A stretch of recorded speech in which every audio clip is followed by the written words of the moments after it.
For more on the arrest of Nabeel Rajab, we are now going to cross live to author and journalist Afshin Rattansi, who's in London. Hello, Mr. Rattansi. So, Nabeel Rajab has been arrested in Bahrain on charges of inciting protests through social networks. But that's not the first time that he's faced such accusations. How strong would you say the case is against him? Well, of course, there is no case against him. The case is against the British and American and European governments that are backing Bahrain. I don't know how long Julian Assange has been under house arrest here in this country without charge, but they obviously seem to think that they can now arrest his interviewees. Very disturbing what's happened to the president of the Bahrain Center for Human Rights. I understand the court case was postponed now till May 22nd. That's right. Now, many call Nabeel Rajab a key figure in the Bahrain opposition. How do you think that this arrest will affect the anti-government movement? Well, of course, it's not just him. More worryingly, of course, is Abdul Hadi al-Kawaj, who's been on hunger strike. I understand his daughter, who has also been in custody, her case not coming up till later in the week.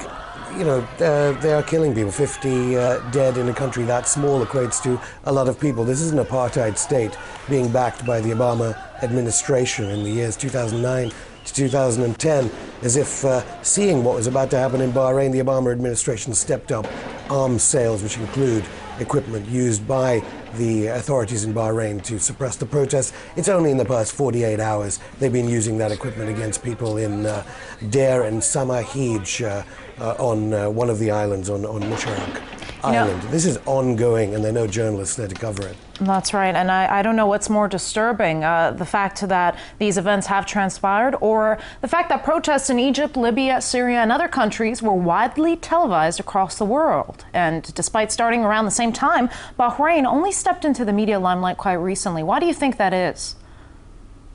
Because the United States will not allow freedom to happen in the Arab world when it conflicts with their interests. They didn't really even support the Egyptian revolution until afterwards. Joe Biden, of course, backing Mubarak. What's worrying is that how much power the United States has over some of the regimes that have taken over from their previous backed dictators. I understand in the past few hours, the culture ministry at SCAF in Cairo has been entertaining the Bahraini minister. What exactly are the Americans playing at? Even Britain, which I have to say, the Prime Minister here did suspend some sales of riot equipment, i.e. what amounts to torture equipment against protesters. I understand Britain, again, the arms sales, the sales are again increasing. I presume NATO governments will be hoping desperately to hide this from the international media. That's right. I want to add that Bahrain is important to Washington as it hosts a strategic part of the U.S. Navy. Do you think we should expect the U.S. to intervene if the status of the ruling family is threatened by demonstrators? I think President Obama will be under certain amounts of pressure. Of course, he's in the middle of an election campaign. If he is exporting more aircraft to their base there in Bahrain, so that would be somewhat difficult. But of course, the amount of arms being sent to the dictators of Bahrain to suppress their people, it's pretty difficult.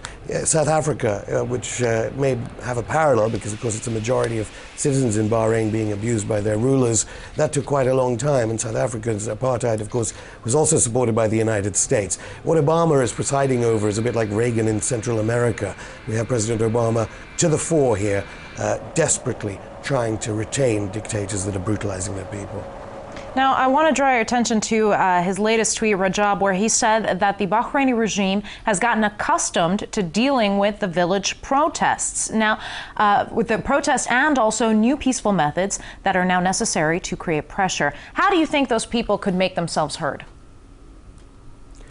Yeah, I understand that Nabeel Rajab was arrested after tweeting about the RT show. I'm not sure how important social media is in these revolutions. I think it can sometimes be overstated, but what's in no doubt is that a majority of the Bahrain population somehow still have the bravery and guts to come on those streets, despite the fact that they're going to be mown down by those American and British weapons and equipment and training. And we must not forget, of course, America's biggest ally, Saudi Arabia.